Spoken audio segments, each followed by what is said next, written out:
Seorang pemimpin upacara takut banget ketika mau mimpin, tapi saking takutnya dia sampai jadi ketiduran, dan ini akhirnya kacau banget.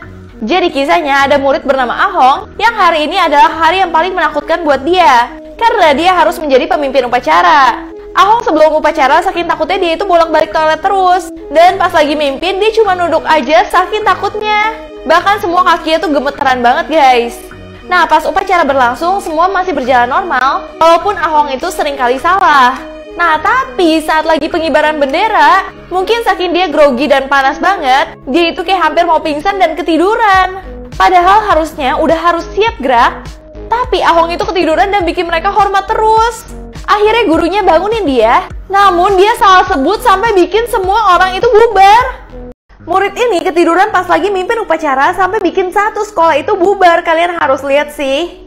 Jadi pas lagi satu sekolah hormat, orang-orang pada bingung banget kok nggak siap gerak ya. Nah ternyata pemimpin upacara itu ketiduran guys. Gurunya akhirnya ngebangunin dia nih, dan ketika dia kaget dia malah bilangnya bubar jalan. Satu sekolah itu benar-benar langsung bingung banget. Kok upacara belum selesai tapi udah bubar aja. Nah di situ si Ahong benar-benar malu banget guys. Dia cuma bisa nunduk dan dia kayak sedih banget kenapa dia gagal. Nah tapi beberapa saat pas dia nunduk, dia udah yakin banget kalau misalkan kali ini dia gagal. Tapi pas dia nengok belakang, ternyata teman-temannya tiba-tiba berbaris dengan rapi lagi, membantu Ahong untuk menyelesaikan upacara kali ini. Dan akhirnya dengan kekuatan dari teman-temannya, dia bisa menjalankan upacara lagi dengan baik.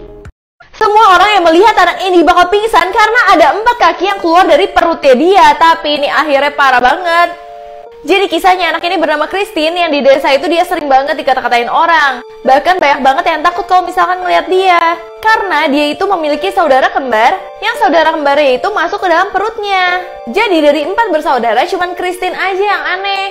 Bahkan kaki dari saudara kembar yang keluar dari perutnya dia suka goyang-goyang sendiri yang bikin orang tuh berasa kalau misalkan Christine itu menelan saudara kembarnya sendiri. Dia selalu berusaha untuk menyembunyikan semua itu, tapi selalu aja ketahuan karena kaki itu selalu keluar dan bergerak-gerak seolah ingin keluar dari perutnya Christine. Christine bener-bener bingung banget harus kayak gimana. Nah kakaknya yang terkenal cantik dan pinter banget ngajak Christine itu untuk ke kota. Karena di kota kemungkinan besar ada dokter yang bisa membantu pengobatan Christine. Nah saat Christine ke kota, Christine itu stres banget karena biaya operasi dia tuh mahal banget.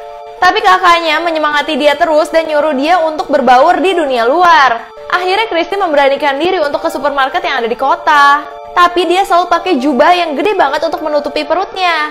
Nah pas lagi keasikan belanja, dia itu lupa kalau misalkan jubahnya kebuka, sehingga semua orang yang ada di supermarket itu pingsan, merasa kalau misalkan Christine itu adalah monster yang lagi menelan orang. Di situ Christine pun nangis banget dan bilang dia itu bukan monster. Tapi semua orang malah teriak-teriak dan Christine jadi malu banget. Akhirnya kakaknya merasa kalau misalkan dia harus melakukan sesuatu untuk adiknya. Kakaknya terus mencari dokter yang mau menyembuhkan adiknya. Sampai akhirnya ketemulah dokter ini yang lagi melakukan penelitian untuk menyembuhkan Christine. Dan Christine pengen banget menjadi manusia yang normal. Anak pendeta ini mau balas dendam ke seluruh orang di gerejanya karena nggak izinin dia berhubungan dengan wanita. Jadi kisahnya wanita ini adalah wanita yang terkenal cantik banget di desa. Tapi dia itu benci banget sama seluruh gerejanya. Karena sebagai anak pendeta ternyata dia punya rahasia yang gelap banget.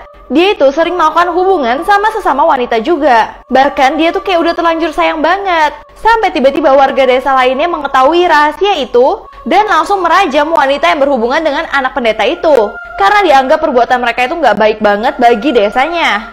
Bahkan wanita cantik ini juga dipaksa oleh ayahnya untuk melempar buah-buahan ke pacarnya sendiri. Karena terpaksa banget dia akhirnya ikut lempar. Tapi sehabis itu dendamnya dia benar-benar kuat banget.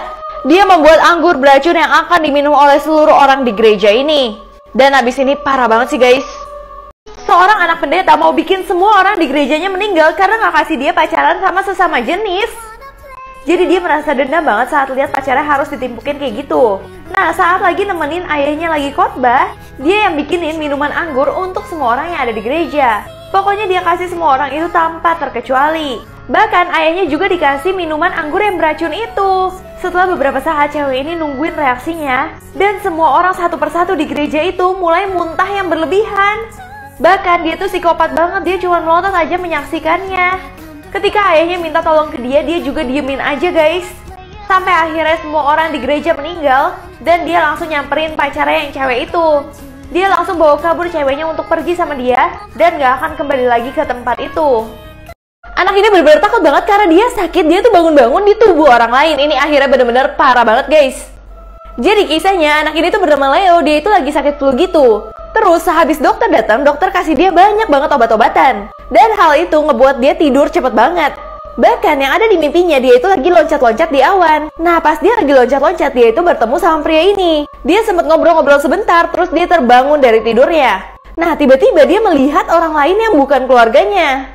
Dia bingung dong, siapa kalian? Nah tapi orang-orang tersebut malah manggil dia dengan sebutan Mark.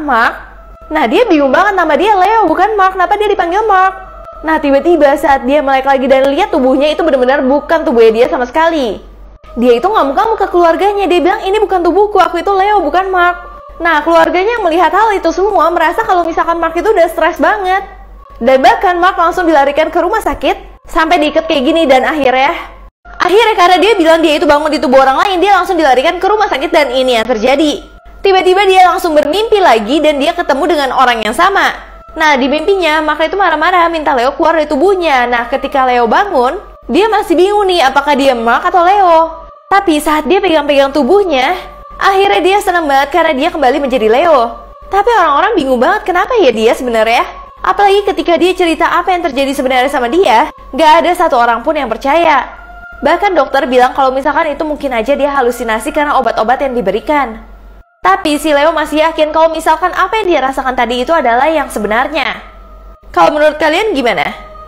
Guys, ternyata ini adalah cara pembuatan penghapus, kalian harus lihat deh. Jadi pertama mereka akan menggunakan karet sintetis. Terus karet itu akan dimasukkan ke dalam mesin penggiling. Gak hanya digiling aja, tapi juga dipanaskan loh. Terus akan ditambahkan belerang bubuk pada karet. Terus juga nggak lupa dikasih pewarna merah. Setelah bentuknya udah bagus kayak gini, akan ditambahkan beberapa barang lainnya, terus bahkan digiling sampai bagus kayak gini. Nah setelah barangnya udah kayak kertas kayak gini, akan dipotong-potong nih guys. Lalu akan masuk ke dalam proses pemanasan kayak gini. Dan setelah udah jadi, karet akan dipotong-potong kayak gini, terus dicampurkan dengan yang warna biru. Terus akan dipotong lagi sampai bentuknya menyerupai penghapus kecil. Lalu ini tahap pengecapan nama produk penghapusnya. Seorang ibu kaget banget pas lahirin anaknya terbang tanpa gravitasi dan abis itu dunianya bener-bener kacau banget. Jadi kisahnya setelah dia mengetahui kalau misalkan anaknya itu memang selalu terbang, dia itu bener-bener ngumpetin anaknya supaya nggak ketahuan sama orang. Karena anaknya itu hidup sampai dewasa aja itu tanpa gravitasi. Bahkan atap rumah mereka harus dikasih bantalan karena anaknya suka berada di atap. Karena anaknya merasa terkekang nggak boleh keluar sama sekali, kadang-kadang anaknya itu mencoba untuk kabur. Tapi akhirnya mamanya punya ide untuk taruh sesuatu yang berat ke jaket anak ini supaya dia tetap di tanah. Tapi kadang-kadang dia males, dia lepas aja tuh bebannya. Dan dia tiba-tiba melayang di depan orang. Setelah ditutupin terus, dia akhirnya malah menjadi artis yang terkenal banget karena bakatnya dia yang luar biasa bisa terbang. Sampai dia itu udah terlalu terkenal, dia udah mulai nggak seneng lagi sama kehidupannya. Dan akhirnya yang dia lakukan tuh gila banget. Fullnya baru aja aku upload di YouTube aku, Syera Antoinette.